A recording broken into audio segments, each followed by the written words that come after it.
All right, so then the next thing I want to look at least some of it, because I do want to get to the cars, right? And now we're sort of almost halfway through our session here.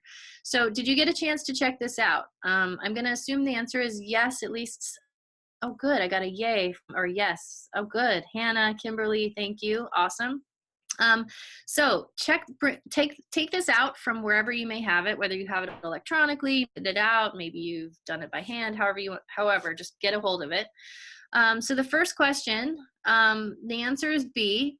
In an alpha helix, the R groups of the acid residues are found on the outside of the helix spiral. And that goes back to that slide that I showed. Yay, good. Thank you, Hannah. I'm glad you got it. Jennifer, you guys got it right. Good. So, and remember, it goes back to that picture that we looked at. I don't know if I can get it quickly. I minimized it. Where did I put it?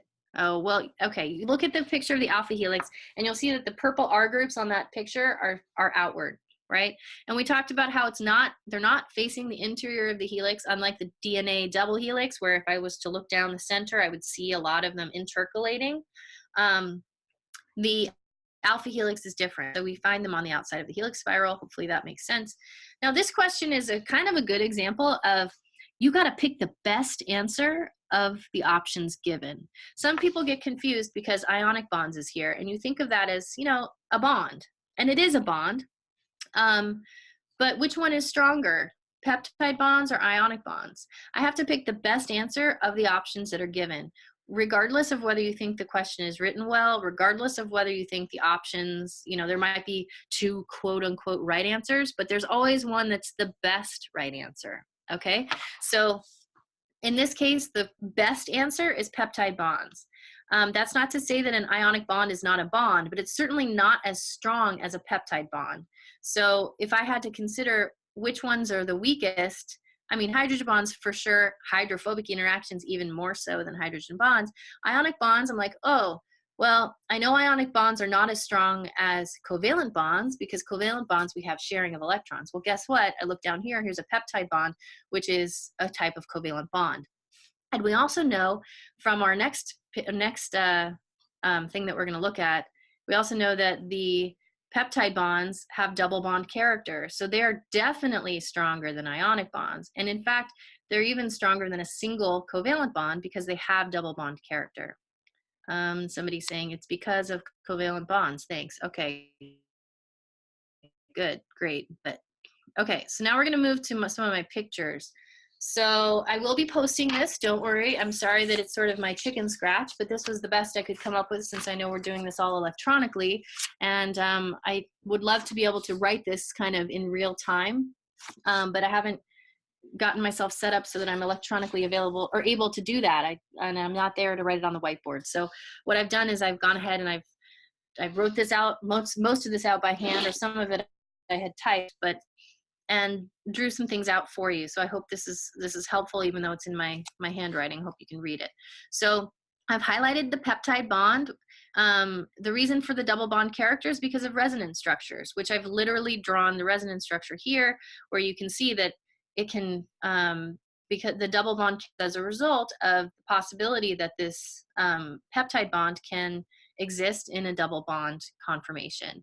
It can also exist in a single bond conformation, which means it's not an actual double bond in that it has resonance to not be a double bond, but it's a partial double bond, or it has double bond character, is a little bit more accurate.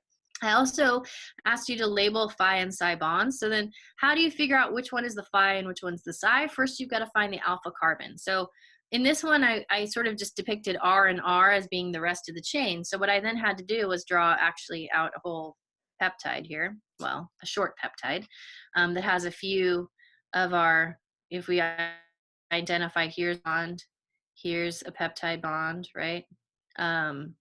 So, oh, sorry. Yeah, so here, yeah, one peptide bond and another peptide bond. What we have to do in order to find the alpha carbon is the alpha carbon is going to be attached to the amino acid. So in this case, I've labeled the amino acid as R1, R2, and R3. So I can find the alpha carbon. I've labeled the alpha carbons. And then which one is phi and which one is psi? I have to then find the one that has the N that's attached, the nitrogen that's attached to the alpha carbon is going to be phi, and the one that has the alpha carbon attached to the carbon here is going to be psi. And I've sort of depicted what they look like. So in case you ever get asked about that. Now, excuse me. What's the point of these phi and psi bonds? I think I sort of tried to get at it last time, but you know, in an hour-ish, it's hard to get to everything. So let me reiterate.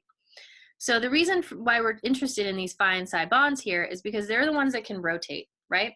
And so it confers possible types of structure upon each amino acid sequence.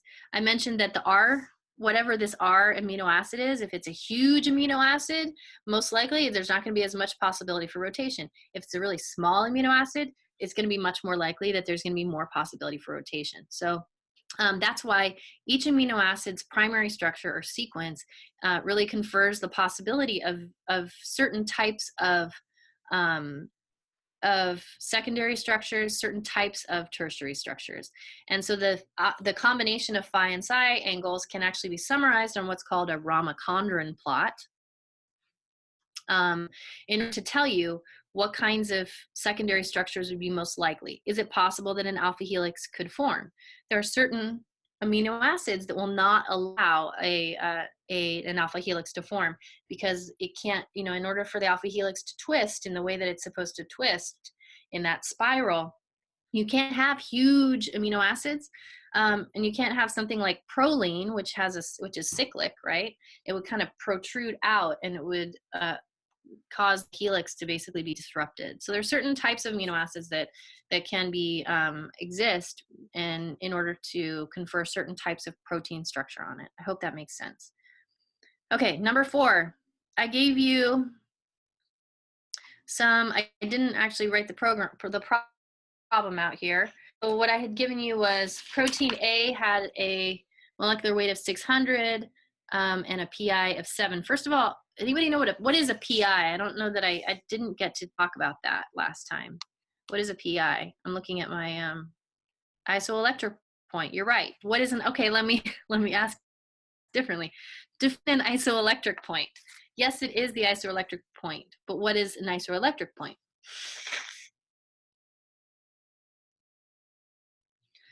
The point at which the pH equals the pi, equivalent to the pH of the environment, okay. The pH at which the molecule is neutral, okay. That's pretty good. So what I would say is it's going to, the pi at which the molecule has a no net charge, I like that even better. So, and it's not just the point at which, it's the pH at which. So it's the pH, pi or the isoelectric point is defined as the pH at which the molecule has no net charge, or it has a neutral charge, or it has a zero charge, however you want to think of it. You can see that what we've done is put the pH on one axis and the molecular weight on another. So we have to know 2 different things. We have to know how it's going to, where the protein is. I should do it this way for you guys. No, I guess it's mirror image for me. Okay, I'm sorry. But you have to know where the protein is going to stop in this direction, meaning when will the net charge be 0? That's when it's going to stop at which pH. And you also have to know how big is the molecule, right?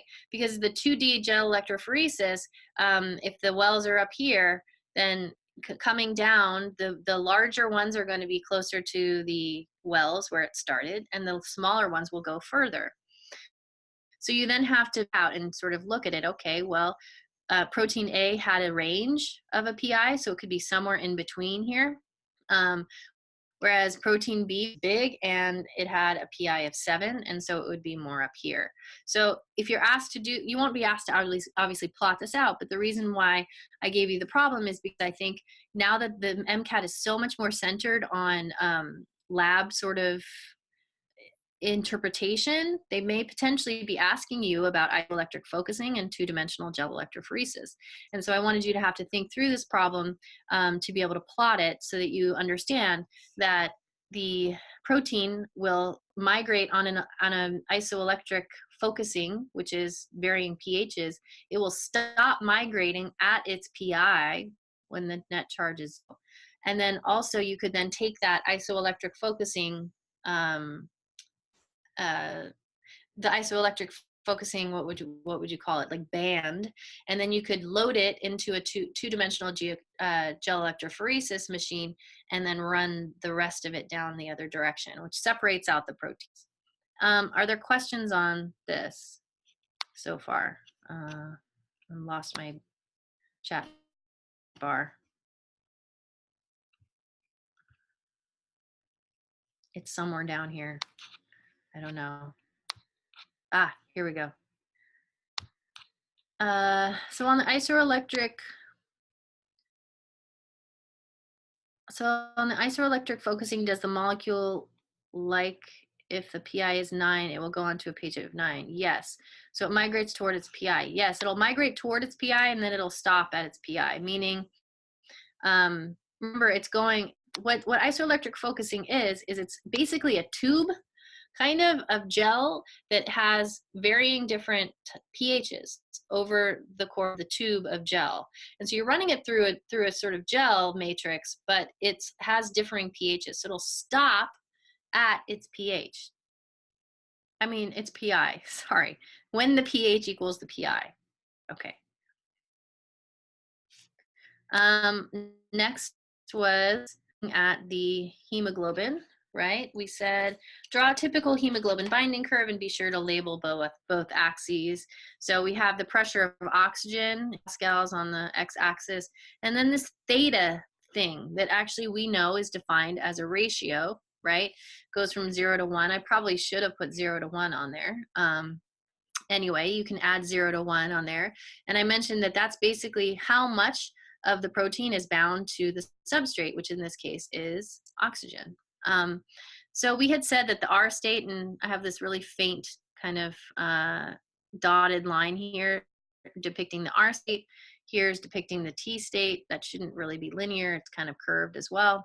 And then we have the hybrid curve, which of course, the R state is a hyperbolic curve and the hybrid curve is sigmoidal. So here we have our sigmoidal curve right here. So the answer to the type of curve is that it's sigmoidal.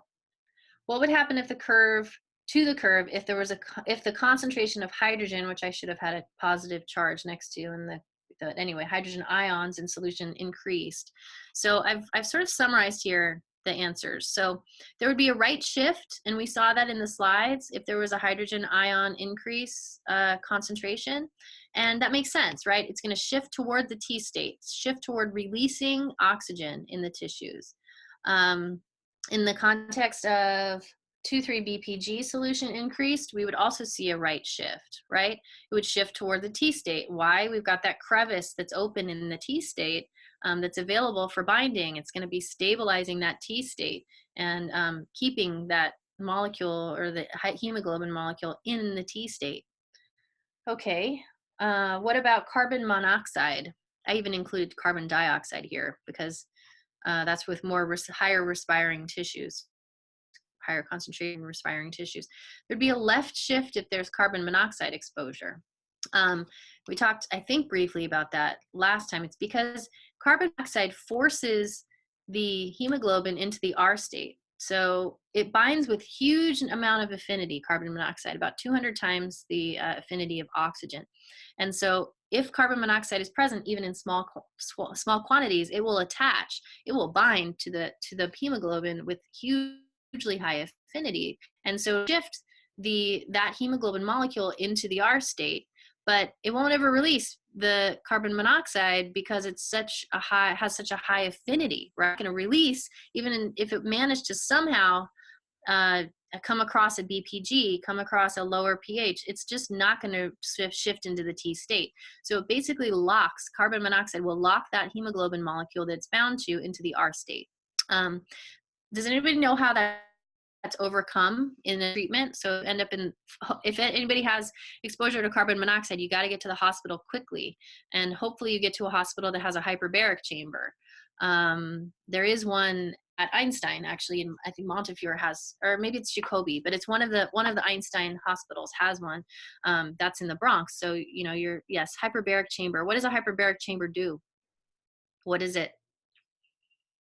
Not to be confused with hyperbolic, right? Because we talked about the hyperbolic curve, but the hyperbaric chamber. Anybody know? Anybody in the chat box know? Increases the pressure of oxygen pressure? Yes. So is this something you should memorize?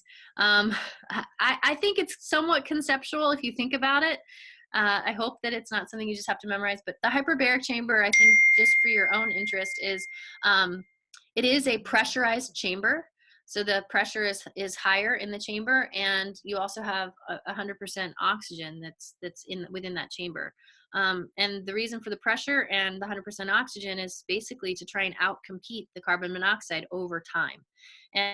And is able to get into that hyperbaric chamber within a relatively short period of time of the carbon monoxide exposure. It can be reversed. And have our high altitude stuff here. So we've seen that when we go to a higher altitude, I summarized today in the you don't understand the graph. Well, the graph is me drawing perhaps not the most beautiful way, but the sigmoidal curve, the parabolic curve, and then this is the T state, which is kind of a sigmoidal curve, although I made it look maybe a little too linear here, so sorry. But you can look back at the actual beautiful depiction by the textbook, which I put in my slides. That might be a better version. The y-axis represent. So we talked about that last time. This is the theta, which is a ratio of how much oxygen is bound. So at a lower concentration that is bound, then you wouldn't quite see the curve. It wouldn't plateau, right? Because you wouldn't have as much oxygen available. But between 0 and 1, which is the top of the curve, or top of this axis, the y-axis, you would have anywhere from 0% to 100% of the oxygen binding sites bound. And that's what this theta is representing, is how much oxygen is bound. Okay, yeah, and I see someone wrote oxygen saturation. That's exactly right. And then I've summarized for you carbon monoxide and also high altitude, which I tried to go through the high altitude section a little bit more in depth in the slides. So I hope that that was clear, and it's the same explanation here. And for interest of time, I'll let you read the explanation. And my hope is that what we talked about in the slides came through this time. And I think it was a little confusing last time, which is why I spent time. Okay. This question is I think this is kind of a cool question. A common practice of competitive short distance runners, so a sprinter, is to breathe rapidly and deeply or hyperventilate for about half a minute to remove CO2 from their lungs just before running in, let's say, a 100-yard dash. So it's a sprint. What does this do to blood pH, and how does this work?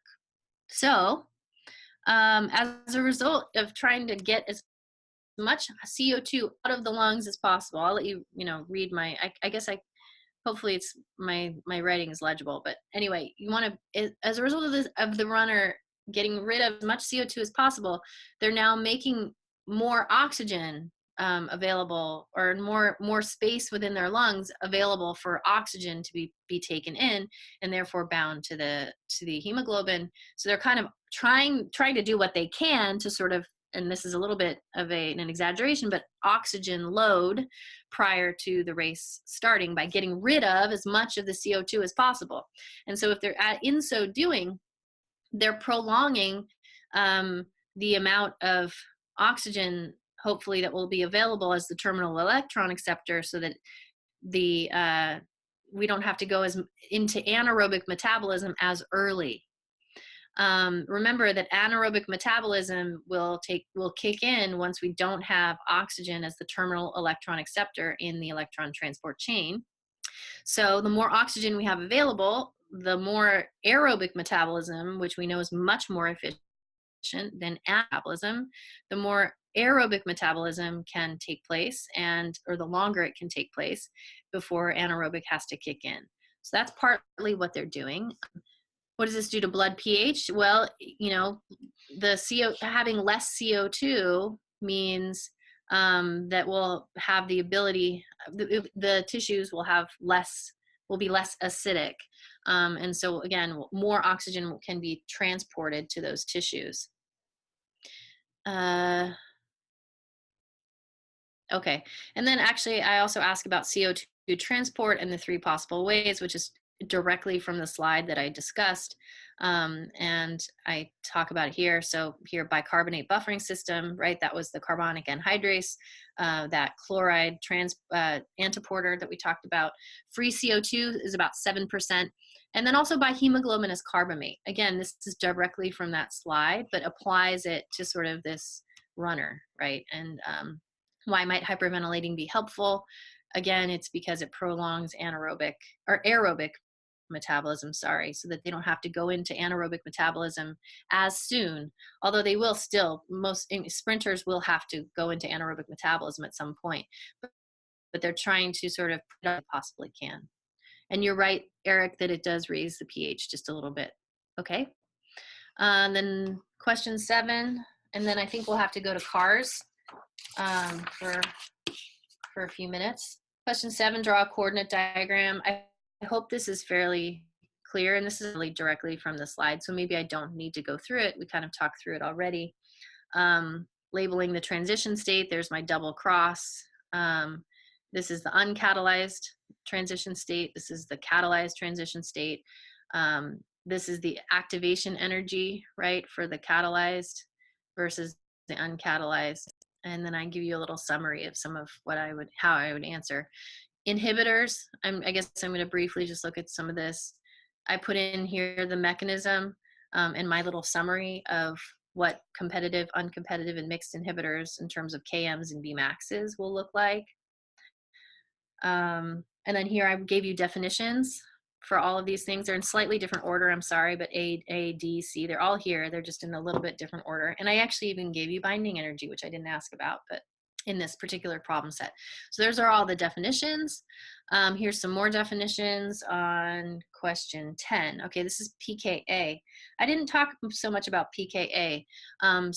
This is another thing you need to know about, but the pKa is the pH at which the concentration of acid equals the concentration of base. In other words, the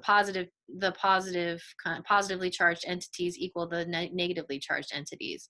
Another way you can see it, and you will see it, is that if you think of it in terms of general chemistry terms, more so, we have the log of the Ka. If you remember that, that's the constant for the acid. So the acid constant. So the lower the pKa, the stronger the acid. And if you were going to be selecting a buffering system for a particular reaction, remember there are some, enzymes prefer to act at certain pHs, right? So you're always, as a biochemist, you're using a buffer system.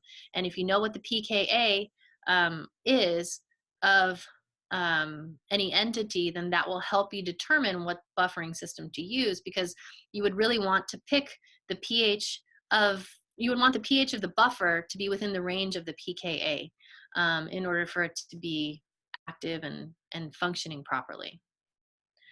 How would you determine the hydrogen ion concentration for a solution with a given pH? You would use this equation, pH log of the hydrogen ion concentration. It's just a definition, but you've got to know what this is saying is that pH, of course, and you know this, but the pH is related to the concentration of hydrogen ions. More hydrogen ions, it'll have a stronger acidic pH, and of course, more acidic means lower on the scale, so below 7. The DNA question, or the plasmid restriction digest question, is basically, it's important for you to recognize that as a result of the BAM that I gave you as having 4.0 kilobases, basically you should know that what that did was linearize the entire molecule, because there's only one measurement, or there's only one number there. So there only is one single restriction site on a plasmid, which you have to know, a plasmid is circular. So if I'm to break one bond, it's going to linearize it. Sorry, my hands aren't straight, but there, linearize it there. Circle, break one bond, linearize, right? So it turns into one single link. And so then you have to know that is going to just be one single restriction site, and that the overall plasmid must be 4.0 kilobases.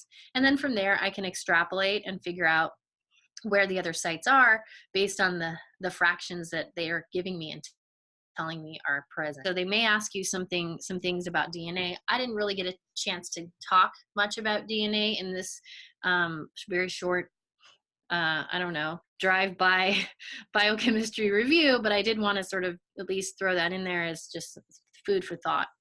I also put in this other problem, which I thought subsequent to putting the problem set up, I thought was actually a good problem and that you might want to check it out. So remember that delta G, the Gibbs free energy, is defined as delta H, which is enthalpy, minus T, which is temperature in Kelvin, delta S, which is entropy. So this is just a definition of delta G. And they could probably pretty easily give you something like this and say, okay, well, if delta H is negative, meaning less than 0, and delta S, entropy, is negative, what would delta G have to be in order for it to be spontaneous? And you have to kind of just think through it intuitively.